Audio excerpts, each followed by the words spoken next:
Hello दोस्तों, welcome to the channel. तो ये शीतला रिज़र्व फॉरेस्ट का गेट है। ये मुक्तेश्वर से 3 किलोमीटर ही आगे है। जैसा कि आपने अब तक कहानी में देखा, हम 7 ताल, नैनीताल, मुक्तेश्वर से होते हुए आगे बढ़ रहे हैं। आज की हमारी मंजिल है फॉरेस्ट रेस्ट हाउस बिनसर। तो इसका जो मार्ग है ये शीतला के फॉरेस्ट के थ्रू जाता है और यहाँ पर अंदर जाने के लिए आपको वन विभाग द्वारा संचालित इस काउंटर पे एंट्री करनी पड़ती है। और 9 किलोमीटर बाद भी ऐसा ही एक काउंटर आता है जहाँ पर भी आपको अगेन एंट्री करनी पड़ेगी। तो दोस्तों, आज का ये व्लॉग बिल्कुल भी मिस मत कीजिएगा, पूरा देखिएगा अंत तक, क्योंकि अभी हम बिनसर की ओर जा रहे थे। वक्त हो रहा है 4 बजे का और आगे आप देखेंगे बिनसर, हो सकता है आप में से कई लोग गए हों, बट जिस तरह से हमने एंट्री करी आप मानेंगे नहीं। वक्त था 7 और 7:30 का। वैसे मुझे अभी बताना नहीं चाहिए, आप खुद ही आगे देख लेंगे। और हमारा स्वागत करा वहाँ पर एक फुल फ्लैश्ड मेल लेपर्ड ने। तो दोस्तों, ये जो दृश्य आप देख रहे हैं ये रास्ते में दूर से अल्मोड़ा शहर का है, जो कि कुमाऊं की सांस्कृतिक राजधानी कहलाती है। और अब तक उत्तराखंड के बहुत बड़े बड़े बुद्धिजीवी, बहुत बड़े बड़े कवि यहीं से पैदा हुए हैं। तो ये दूर जो आपको पहाड़ों पे दिख रहा है, ये सफ़ेद रंग का, ये अल्मोड़ा शहर है। तो इसके बाद हम आगे बढ़ चले। अभी बस अल्मोड़ा आने ही वाला था और यहाँ पर हम थोड़ा रिलैक्स करने के लिए रुके, क्योंकि चलते चलते बच्चे अभी काफ़ी थक चुके थे। तो इस प्रकार हम आगे बढ़ चले अल्मोड़ा की ओर। और देखिए दोस्तों, ये हम अल्मोड़ा में एंटर कर गए। दोस्तों, पिछली बार मैं अल्मोड़ा 7 साल पहले आया था और ये पेंटालून्स वगैरह, ट्रेंड्स और ये सारे मॉल देख के मैं बिल्कुल हैरान हो गया किस तरह से तरक्की पहाड़ों तक जा पहुंची है। ये पता ही नहीं मुझे ये पहाड़ों को आबाद करेगी कि बर्बाद करेगी। एम्प्लॉयमेंट तो एक चीज़ है, बट इस तरह की तरक्की, ये मॉल जब ये पहाड़ों पे भी आने लग गए तो मैं सोचता हूँ शहरों और पहाड़ में क्या अंतर रह जाएगा। हम सुकून के लिए आखिर कहाँ जा पाएंगे। तो दोस्तों, अभी हम बढ़ रहे हैं कसार देवी की ओर। तो जिन लोगों ने कसार देवी के बारे में नहीं सुना, उनको मैं एक छोटा सा इंट्रोडक्शन दे दूं। ये देखिए, ये हम कसार देवी में एंटर कर चुके हैं। एक्चुअली जो कसार देवी था, इसमें सबसे पहले जो प्रोमिनेंस में आता है ये 1890 में आता है, जब यहाँ स्वामी विवेकानंद ध्यान लगाने के लिए आए थे। और 1930 में जो वेस्टर्न इंडोलॉजिस्ट थे, उनमें से थे डेनमार्क के थे एल्फ्रेड सोरेनसन थे, और एक अंगारिका गोविंदा थे, ये लामा थे उसके तिब्बत के। ये लोग काफ़ी लोग ध्यान लगाने आए यहाँ पे। और फिर बाद में 70s और 60s में यहाँ पे एक क्रैंक रिज नामक एरिया है, अभी भी है, जो कि एक हिप्पी ट्रेल का भाग बन गया। तो काफ़ी सारे हिप्पी लोगों ने भी यहाँ पे घूमे और आए। और इसके चलते वहाँ यहाँ पर काफ़ी सिंगर्स भी आए, जैसे मतलब जब western rock and roll pop music के स्टार्स थे, George Harrison, Cat Stevens, Bob Dylan, Robert Thurman थे, जो हॉलीवुड की अभिनेत्री हैं, उमा थर्मन, उनके पिताजी Robert Thurman. He also visited this place. And even English celebrated writer D.H. Lawrence, he spent 2 summers here. तो इस सब का सीक्रेट ये है, मैं आपको बताता हूँ। यहाँ पे नासा ने भी खोज की थी। एक हाई मैग्नेटिक फील्ड है जो कि अर्थ में सिर्फ 3 जगह ही है। एक तो कसार देवी में है, एक माचू पिचू में है जो कि पेरू में है, स्टोनहेंज में है जो कि इंग्लैंड में है। एंड जो this kind of vibrations, magnetic special sphere, they are very conducive to good meditation. तो स्वामी विवेकानंद को शायद ये मालूम था, तभी उन्होंने यहाँ पर मेडिटेशन की। और यहाँ पर एक मोहन्स बिनसर रिट्रीट करके भी बहुत ही सुंदर प्रॉपर्टी है।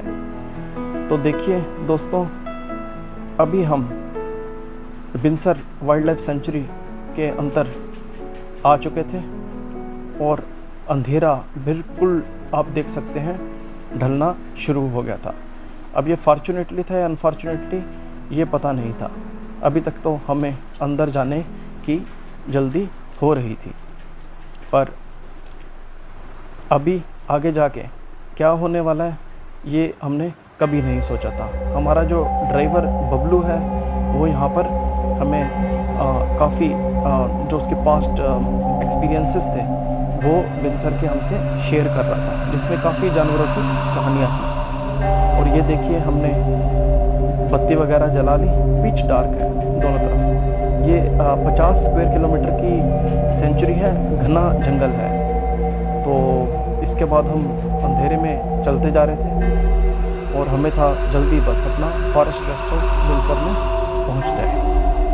पर आगे अभी क्या होने वाला है और कौन हमारा इंतज़ार कर रहा था ये अभी आप देखेंगे तो हैरान रह जाएंगे। अभी 6, 7, 8 किलोमीटर हम अंदर गए थे कि तभी वहाँ पर हमें अंधेरे में क्या दिखा, अभी आपको दिखाते हैं और आपके रोंगटे खड़े हो जाएंगे देख के। देखिए हमारे ड्राइवर बबलू की तेज नज़र ने कुछ उल्टे हाथ को कुछ देखा। देखिए आपको कुछ जानवर बैठा है, ये देखिए। हमने अपना कैमरा रीफोकस करा। जी हाँ, ये एक लेपर्ड था जिसको बबलू की पारखी नज़रों ने दूर से ही देख लिया था। जब ये खड़ा हुआ तब हमें दिखा कि वाह, ये तो एक proper grown up male leopard था। ये देखिए, और ये लेपर्ड हमारी गाड़ी के सामने चलना शुरू हो गया। दोस्तों कुछ देर तो हमने इंतज़ार करा, बट मे बी उसका और हमारा रास्ता एक ही था। ये देखिए, ये लेपर्ड कुछ साइड में गया, कुछ सूंघ में गया। हमने गाड़ी रोक ली और फिर अब ये अपनी मस्ती में चल रहा है। इतना कॉन्फिडेंट जानवर है, इतना सुंदर जानवर। देखिए ये जंगल है, वाइल्ड लाइफ सेंचुरी है, तो ये जो घर है ये तो इनका है। तो आउटसाइडर तो हम हुए जो कि वहाँ घूमने के लिए आए थे, यात्री। और हर एक मोड़ पे जैसे हम किसी अंधेरे मोड़ में मुड़ते थे, हमें इतना डर लगता था कि आगे कहीं वो छुप के एकदम हमला ना कर दे। तो एक तरफ तो बहुत ज़्यादा रोमांच था, एक्साइटमेंट था उसको करीब से देखने का, और दूसरी तरफ भय था। अब यहाँ पर देखिएगा, ये अपनी टेरिटरी मार्क करने के लिए यहाँ पे मूत्र भी करेगा। देखिए, और ये कितना कॉन्फिडेंटली चल रहा है। What A graceful get this animal has, so beautiful, majestic. I've been to many forests, I mean doing safaris and all, but this was as close, you know, in the wild nature I could see a majestic animal such as leopard. So my driver also wondered that he had never seen it. He brought many tourists here in the past also, but he never saw it. तो बस ये वक्त था कि हमारी किस्मत थी कि हमें इतना पास से इस लेपर्ड को देखने का सौभाग्य प्राप्त हुआ। और देखिए अभी भी ये पूरे कॉन्फिडेंस से आराम से चलता जा रहा है, जैसे कि हमारे ही स्वागत के लिए खड़ा था या हमें फॉरेस्ट रेस्ट हाउस की राह दिखा रहा है, और या हमें फॉरेस्ट रेस्ट हाउस में छोड़ के आने का किसी ने इस लेपर्ड को काम दे रखा है। देखिए कितने प्यार से हमको गाइड कर रहा है। ये बहुत आराम से चल रहा था। और एक्चुअली आपको बता दूं, इनका जो मेन जो भोजन है यहाँ पे, वैसे मुझे बाद में किसी ने बताया 32 लेपर्ड्स हैं इनकी गणना के अनुसार, और इनका जो मेन भोजन है नीचे अल्मोड़ा में ये कुत्ते और कैटल वगैरह खाने जाते हैं। अब ये देखिए, इसने इस बोर्ड तक ही हमारा साथ दिया और वहाँ जाके ये चुपचाप से थोड़ी देर अपने पैर से कुछ खुरचने लगा, और फिर ये धीमे से हमारा साथ छोड़ के नीचे अल्मोड़ा जाने वाला था अपने भोजन की तलाश में। तो देखिए क्या सुंदर सफ़र था। और ये देखिए हम शीघ्र ही अपने फॉरेस्ट रेस्ट हाउस में पहुंच गए, और बस अभी हम अपने स्वादिष्ट जो डिनर था उसका इंतज़ार कर रहे थे। ठंड काफ़ी थी, और जैसा कि आप देख रहे हैं, और इस लकड़ी की खुशबू इतनी प्यारी थी जो अभी तक मेरे दिलो दिमाग में बसी हुई है। तो बहुत ही सुंदर एक्सपीरियंस था। It was a day very very Binsar. So अगले दिन सुबह मैं 5:30 के करीब उठ चुका था और बाहर चाय पीने आ गया था। ये थे पहले दर्शन हमारे फॉरेस्ट रेस्ट हाउस बिनसर के, इस ब्यूटीफुल ब्रिटिश टाइम्स के बंगलों के। और हमारे जो केयर टेकर हैं गोविंद जी, वो एक गरम गरम चाय बनाकर मेरा पहले ही इंतज़ार कर रहे थे। आगे वीडियो में गोविंद जी से भी आपको मिलाएंगे और उनका जो ज्ञान है बिनसर के बारे में वो आपसे साझा करेंगे।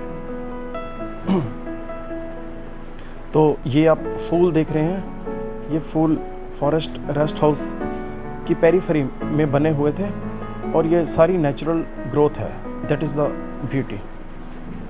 किसी ने आके इन फूलों को बोया नहीं, ये नेचुरली इसी सीज़न में उगते हैं। महीना था नवंबर का, और इस तरह हम चल पड़े आगे ज़ीरो पॉइंट के लिए। तो दोस्तों, जो ज़ीरो पॉइंट है, कभी भी आप बिनसर वाइल्ड लाइफ सेंचुरी में हो तो ये फॉरेस्ट रेस्ट हाउस से या फिर KMVN जो कि 1 किलोमीटर और नीचे है, वहाँ से 2 किलोमीटर का ट्रैक है। तो जब आप ऊपर पहुँचेंगे तो you will be rewarded with this kind of view, where you will have a clear Himalayan view. तो ये देखिए, ये देखने में पास लगता है, लेकिन ये पर्वत बहुत दूर हैं। तो ये जो सबसे करीब अगर आपने देखना हो तो सबसे अच्छा पूरे गढ़वाल कुमाऊं में जो व्यू है मुंशियारी से आता है हिमालय दर्शन का, और उसके बाद बिनसर से आता है। तो बिनसर यहाँ हिमालय दर्शन के लिए एक बहुत ही उपयुक्त जगह है, और सुबह ही देखने का मज़ा है, क्योंकि बीच में बागेश्वर पड़ता है, वहाँ सरयू नदी है। तो जैसे जैसे सूरज चढ़ता जाता है, सरयू नदी से धुआं, भाप, ये सब कुछ उठना शुरू हो जाता है, जिससे कि बादल बन जाते हैं रास्ते में और आपको क्लियर व्यू नहीं दिख पाएगा।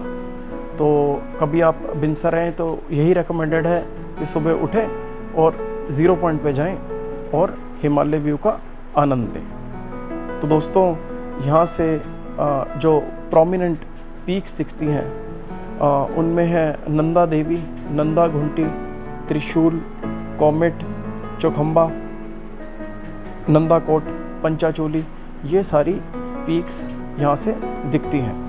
तो जो सबसे प्रोमिनेंट पीक है वो ऑफ कोर्स नंदा देवी ही है, जो जिसकी ऊंचाई 25,645 फीट है।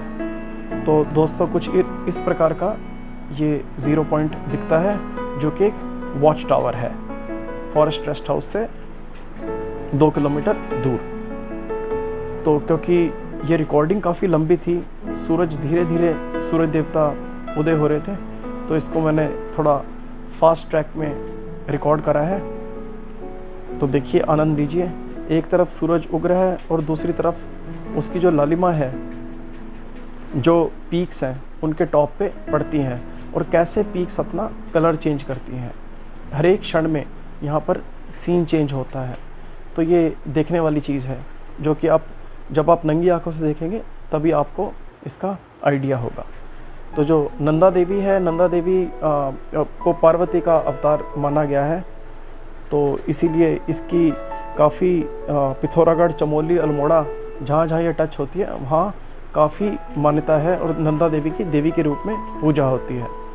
और एक राजजत यात्रा होती है जो कि हर एक 12 साल में होती है, जिसमें कि 4 सींग वाला एक जो भेड़ है उसको कर्णप्रयाग में नोटी करके एक विलेज है, वहाँ से रूपकुंड तक ट्रैक करते हैं। जो वहाँ के जो ग्रामीण लोग हैं, एक यात्रा करी जाती है, पिलग्रिमेज करी जाती है। तो उसका डिस्टेंस 280 किलोमीटर होता है। तो इतनी मान्यता है यहाँ पे माँ नंदा देवी की। तो मेरी काफ़ी आस्था थी माँ नंदा देवी में। तो जो सूर्योदय हुआ नंदा देवी के ऊपर पड़ा तो मुझे बहुत ही spiritually it was a very enriching and very powerful experience that I still cherish. बहुत सुंदर एक अनुभव था, बहुत सुंदर अनुभव। तो दोस्तों, इस प्रकार माँ नंदा के दर्शन करके हम नीचे वापस चल पड़े फॉरेस्ट रेस्ट हाउस की ओर। वक्त था कुछ 7:30 का और ये देखिए सामने से कुछ इस प्रकार का व्यू था। तो अब आई थिंक वक्त आ गया कि आपको इंट्रोड्यूस करा दिया जाए गोविंद जी से भी, जो कि मेरे साथ चल रहे थे। गोविंद जी जो हैं बिनसर वाइल्ड लाइफ सेंचुरी के केयर टेकर हैं और यहाँ 16 साल से कार्यरत हैं। तो बहुत ही कर्मठ कर्मचारी हैं वन विभाग के और इनको बहुत अच्छी इन डेप्थ नॉलेज है इस वाइल्ड लाइफ सेंचुरी के बारे में। तो हमने सोचा क्यों ना इनसे भी कुछ ज्ञान लिया जाए, उसको रिकॉर्ड किया जाए और आप लोगों से साझा किया जाए। तो देखिए आगे वीडियो में क्या कहते हैं इसके बारे में, इस वाइल्ड लाइफ सेंचुरी के बारे में, what mister Govind has to offer. Govind ji ये बताइए, हेनरी डैम से कहाँ पे बैठते थे? तो जहाँ पर पहले ग्रैंड ओक मैनर है ना, जो मैं आपको दिखाऊंगा होटल है जी। तो ग्रैंड ओक होटल मैनर एक होटल बन गया है। तो वहीं पर बगल पे एक पुराना खंडर टाइप का मकान है, तो उसी में बैठे थे। अच्छा अच्छा। तो अभी हम जब जाएंगे उधर मैं आपको दिखाऊंगा उसी।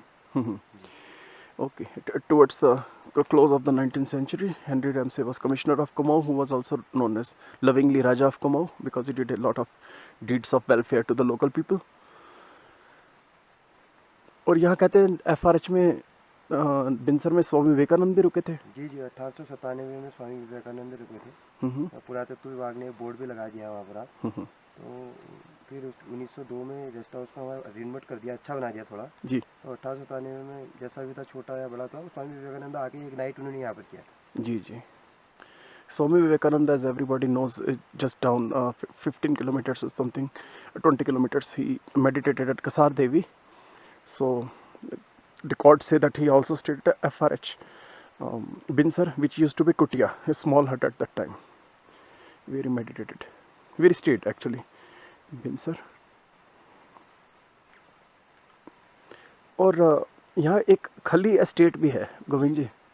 खली एस्टेट के बारे में क्या जानते हैं? खाली स्टेट भी बहुत पुराना है साहब। उसमें बताते हैं कि पहले नेहरू जी भी आके एक बार उन्होंने भी नाइट हॉल्ट किया है। पहले उनकी फैमिली के अंदर जो भी था, शायद वो 1-2 बार नेहरू जी भी रुके हैं। तो अभी भी खाली स्टेट है, वो बहुत पुराना है। वो भी उसकी बनावट ब्रिटिश समय की है जी। काफ़ी सुंदर जगह है जी जी। और कौन कौन सी प्रॉपर्टीज़ है यहाँ पुरानी? यहाँ पर ब्रिटिश ये नंदा देवी रिजॉर्ट है ऊपर, वो भी पुरानी प्रॉपर्टी है। और मैरी बटन की जो है एक छोटा सा बंगला, वो भी पुरानी प्रॉपर्टी है। तो ब्रिटिशरों ने जितने भी अंदर इसकी प्रॉपर्टी है काफ़ी ब्रिटिश समय की है। अभी धरोहर लोगों ने रखी हुई है, अच्छा लग रहा है। मैरी बटन वाले में अभी कौन रहता है? मैरी बटन वाले में सर अभी कोई दिल्ली वाले उसको चला रहे हैं। अच्छा अच्छा, रिजॉर्ट एज ए रिजॉर्ट चल रहा है। अच्छा अच्छा, चलिए बहुत बढ़िया, धन्यवाद। फ्रॉम बिनसर कौन कौन सी चोटी है ये सब नंदा देवी हो गया, त्रिशूल हो गया, इधर चौखंबा, इधर तो दिख नहीं रहा अभी, इधर पंचाचूली है। Okay, right hand side is Panchachuli, which is not visible. Left hand is Chokhamba, which is not visible. Now you can see Nanda Devi and Trishul. Nanda Devi Nanda Ghunti भी है। हाँ, गंदा घुंटी भी है।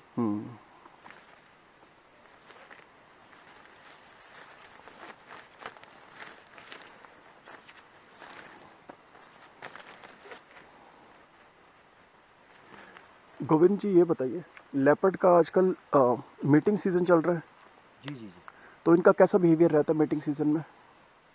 इससे थोड़ा बिहेवियर थोड़ा आकर्षित रहता है, मतलब किसी भी अटैकिंग वाला रहता है, जी। मतलब गुस्सेला उसमें रहता है कि कहीं भी दिखता है तो उसकी दहाड़ने की आवाज़ सुनाई, कॉल की काफ़ी आवाज़ सुनाई देती है। और काफ़ी रिस्की रहता है, मतलब एकदम से हमें पास में मिल गया तो थोड़ा रिस्क भी हो सकता है। तो जितनी दूरी से आपने दिखें तो जितनी दूरी बनाएंगे उतना अच्छा रहेगा। जी। और बच्चे कब तक होते हैं इनके, किस बच्चे मंथ सर तक? ये करीब मार्च अप्रैल से 4-5 महीने के अंदर बच्चे हो जाएंगे। एक लेपर्ड के 2 या 3 बच्चे होते हैं, और उसके बाद वो थोड़े दिन कहीं गुफा के अंदर बच्चों को रखेगा। उसके बाद जब वो बड़े हो जाते हैं तो शिकार के लिए फिर वो अपने साथ खेलना शुरू करा देते हैं। जी। एक वाइल्ड बोर का आप बता रहे थे, वाइल्ड बोर और लेपर्ड की कुछ लड़ाई हाँ, हुई थी वाइल्ड बोर और लेपर्ड ठंड की में। जो है आपस में भिड़ंत होती है, तो लड़ते हैं तो आपस में तालमेल रहता है, तो वाइल्ड बोर और अच्छा रहता है उन दोनों का कम्युनिकेशन लड़ने का। जी। और और आपने एक बार बताया कि बर्फ़ पे। हाँ, बर्फ़ पे एक बार उनका लड़ने का काफ़ी कॉल सुनाई दी, फिर उनकी कुछ बूंदें हमें खून की भी मिली, तो आपस में भिड़ंत हो जाती है। तो तो कितनी देर चली रात को लड़ाई? काफ़ी देर चली? 2-3 घंटा चली होगी सर। हम तो फिर उसके सो गए थे। हमने दूसरी सुबह देखा जी। कि काफ़ी कॉल, हमें आवाज़ आई थी, बाहर बर्फ़ पड़ी हुई थी, तो हम बाहर जा नहीं सकते थे, मतलब दहाड़ने की आवाज़ आ रही थी उधर, आपस में लड़ रहे थे। तो कॉल सुनाई देती है कभी लेपर्ड की, कभी सुअर की, आपस में लड़ने की बहुत जबरदस्त कॉलें सुनाई देती है जी। यहाँ पर। और लेपर्ड का मेन शिकार क्या है यहाँ पे, क्या मेन खाती है? शिकार ये थे यहाँ पर जो लोकल एरिया विलेजेज हैं वहाँ पर गाय है, भैंस है, और जो जंगल में बार्किंग डियर है, वाइल्ड बोर हो गया, और ये माउंटेन गोट हो गया, ज़्यादातर इन्हीं का शिकार करता है। गांव भी नज़दीक है, लोग बकरी पालते हैं, गाय पालन करते हैं, जी जी। तो वहाँ पर उनको मारने के लिए इजी रहता है, ज़्यादा गांव साइड में रहता है। कभी ऊपर रहेगा तो बार्किंग डियर उनको पकड़ लेगा। बार्किंग डियर और माउंटेन गोट ज़रा फुर्तीला होते हैं, उनको एकदम अटैक नहीं कर सकता है। तो गाय पालतू लोग जो पालते हैं अपनी गाय भैंस, तो उनको इजीली मार देता है। जी। तो शिकार उसको पर्याप्त मिल जाता है, तो इसीलिए यहाँ पर काफ़ी लोग गाय भैंस अपना पालते हैं, पालन रहता है। बहुत बढ़िया, thank you very much. Mr. Govind gave very valuable information regarding leopards and Binsa. So after telling about these beautiful stories about wildlife and their behavior, Mr. Govind showed us a map. It was about a program of homestay that is currently run under Binsar Wildlife Sanctuary, where you can stay with the locals and live with them if you are interested in spending 3 or 4 days here with the nature. जी, कैसा है ये home stay का बताइए? ये home stay का sir, ये mountain resort खाली state वालों का है, तो इन्होंने होम स्टे टाइप के गाँव बना रखे हैं, विलेज वेज करके, तो लोग वहाँ जाके रुकते हैं। घर की तरह जैसे होम स्टे घरों में होता है वैसे लोग रुकते हैं स्टे। कितनी नाइट्स का होता है? वो 1 नाइट 2 नाइट लोग रुकते हैं। अच्छा अच्छा जी। अच्छा। तो जंगल के रास्ते से चलना पड़ता है, बाकी फॉरेस्ट डिपार्टमेंट का काफ़ी सहयोग रहता है। फॉरेस्ट डिपार्टमेंट की जो बेटियों से आदमी जाता है, अच्छा मेंटेन है बेटियाँ, फॉरेस्ट डिपार्टमेंट में सहयोग से रहती है, और मिलजुल के फॉरेस्ट डिपार्टमेंट से काम करना पड़ता है इन लोगों को। जी। तो ऐसे इन्होंने होम स्टे इन्होंने गाँव को बना रखे हैं। चलिए, गाँवों का भी कल्याण होता है, इससे रोजगार मिलता है। हाँ, रोजगार मिल रहा है लोगों को, लोगों में ठीक ठाक चल रहा है लोगों का। जी जी जी। लोगों का किसी की सब्जी बिक जाती है, हाँ किसी जी, का दही हो जाता है, बिल्कुल जी, किसी का दूध बिक जाता है, बिल्कुल जी, और किसी को अपना व्यवसाय मिल जाता है जी। गरीबों का मतलब जो गरीब इतने ऊपर रहते हैं, जो इतने पहाड़ों में रहते हैं, थोड़ा कठिन मेहनत स्थिति में। करते हैं, तो थोड़ा उसका 2 पैसा कमाने को उनको भी मिल जाता है। जी जी। बाकी गाँव विलेज में सब सब्जियाँ का भी उत्पादन होता है, अच्छी साग सब्जियाँ होती है। तो फॉरेस्ट डिपार्टमेंट भी हमारी काफ़ी सहयोग करती है गाँव वालों को, और काफ़ी फॉरेनर्स क्योंकि भी वहाँ आते पर हैं। फॉरेनर से भी आते हैं। कुछ साग सब्जियाँ होती है तो फॉरेस्ट डिपार्टमेंट ने भी 4 दीवारी इसका काफ़ी रखा हुआ है। अच्छा तो अच्छा उससे जिससे हमारी मतलब साग सब्जियाँ बच जाती है। जी। तो अच्छा है, लोग अभी अच्छा व्यवसाय कर रहे हैं, दूध बेच रहे हैं, घी बेच रहे हैं, दूध दही बेच रहे जी हैं, जी और बकरी पालन का है, बकरी भी बेच सकते हैं। जी तो जी जंगल है, लोग चुगाते हैं, बकरियाँ चुगाते हैं। जी जी जी अच्छा व्यवसाय है, मतलब ये गरीबी को पार करने का, अपने बच्चों का भरण पोषण करने के लिए जी। तो अच्छा आजीविका चल रही है। बाकी टूरिज्म फॉरेनर आते हैं, इंडियन आते हैं, तो अच्छा है, ट्रैकिंग अच्छी होती है, गाँव पे लोग खुश भी हैं टूरिज्म चलने से। जो आता है उसका भी स्वास्थ्य अच्छा हाँ, रहता है, ठीक रहता है, कुछ पहाड़ों में सीखने को चलना मिलता जी, है। बात सीखने को मिलता है। बाहर के आदमी इसे आबुआ में आए, बहुत सारे लोग इसका महत्व सर समझते हैं, बहुत सारे लोग नहीं समझते हैं। सही तो बात। आना है नेचर में, गाँव में रहना, फिर गाँव की तरह खाना है, ऐसे नहीं कि फैसिलिटियाँ पूरा ढूंढेंगे। होम स्टे है तो ज़मीन में पहले से जैसे लोग चूल्हे पे जला के लकड़ी पे खाना बनाता वैसे अभी भी बनता है, चूल्हे पे बनता है और आराम से कुर्सी बिना कुर्सी टेबल विदाउट टेबल जमीन में बैठ के तो आदमी खाते हैं। और भट की दाल, कुमाऊनी जो हमारी दालें होती है, मंडुए की रोटी, मंडुए की रोटी, भट की दाल, गौत की दाल, तो इनको लोग ज़्यादा लाइक करते हैं क्योंकि मांगते वही हैं यार हमारे कुमाऊनी खाना खिलाओ। ये विदेशी खाना तो हमने बहुत खाया है, कुमाऊनी खाना खिलाइए हमें। तो अच्छा भी लगता है, लोग आते हैं। चलिए, जानकारी के लिए धन्यवाद, बहुत ही महत्वपूर्ण जानकारी दी है जी, जो देखने वाले हैं उनको भी सीखने को मिलेगा जी। तो दोस्तों 8 बजे के करीब हमने नाश्ता करा और उसके बाद देखिए गोविंद जी ने लंच में हमें क्या खिलाया। Mister Govind is preparing our lunch now, it is 11 AM, he is already preparing for lunch. Govind ji क्या बना रहे हैं? ये सर एक हमारे पहाड़ में एक लाई होती है ना, लाई, अच्छा, हरी सब्जी जो लाई काफी अच्छी होती है जी, इसका स्वाद कुछ अलग निराला होता है। देखिए इसको बनाते हैं कैसी होती है, आपको खिलाते हैं जी। बिल्कुल, महक ये पहाड़ में बिल्कुल यहीं उगती है ना जी, बिल्कुल कंपोस्ट गोबर की खाद में। अच्छा, और एक आने बिल्कुल पहाड़ी ऑर्गेनिक है, बिल्कुल शुद्ध है बिल्कुल। और नीचे भवाली के नीचे नहीं मिलेगी? नहीं, उधर नहीं मिलेगी, पहाड़ पे मिलेगी। वहाँ तो सब यूरिया केमिकल वाली आपको हाँ जी मिलेगी जी जी। जो ओरिजिनल ऑर्गेनिक है यही है बिल्कुल। ये नहीं, बिल्कुल इसकी तो महक उठ रही है, क्योंकि इसकी महक उठती है, साथ में इसके ज्यादा वो काटने से आंखों में भी जलन होती है। ओहो, अच्छा, हाँ, इससे काटने में एक चीज ये चीज है। अच्छा अच्छा, बिल्कुल शुद्ध है। खुद ही इसकी महक आ रही काटने में, बहुत अच्छा स्मेल दे रही नहीं, इसकी कलाकारी यही है। 2, 3, 4 फुट तक आ रही है महक। तो दोस्तों ये है उत्तराखंड के पहाड़, ये है उत्तराखंड के लोग, ये है इनकी सेवा और ये है इनका समर्पण। तो इस प्रकार गोविंद जी हमारा लंच बनाने में मसरूफ़ थे। इससे पहले हमने नाश्ता करा और नाश्ते के बाद चल पड़े आगे की बिनसर की यात्रा के लिए। ये था हमारी यात्रा का 5वां दिन। आई होप आपने इससे पहले की भी कहानी देखी है, कैसे हम 7 ताल में बर्ड वाचिंग करते हुए, रामगढ़ के सेब खाते हुए और रास्ते में कुमाऊनी व्यंजन को एंजॉय करते हुए मुक्तेश्वर महादेव में भगवान भोलेनाथ के आशीर्वाद प्राप्त करके बिनसर तक लेपर्ड को देखते हुए और लेपर्ड का भी आशीर्वाद पाते हुए यहाँ तक पहुँचे हैं। तो अगर आपने पिछली वीडियोस नहीं देखी हैं तो आपसे रिक्वेस्ट करूँगा, देखिए और खूब लाइक कीजिए और सब्सक्राइब कीजिए और कमेंट कीजिए। तो बहुत अच्छा लगेगा अगर आप कमेंट करेंगे तो। धन्यवाद।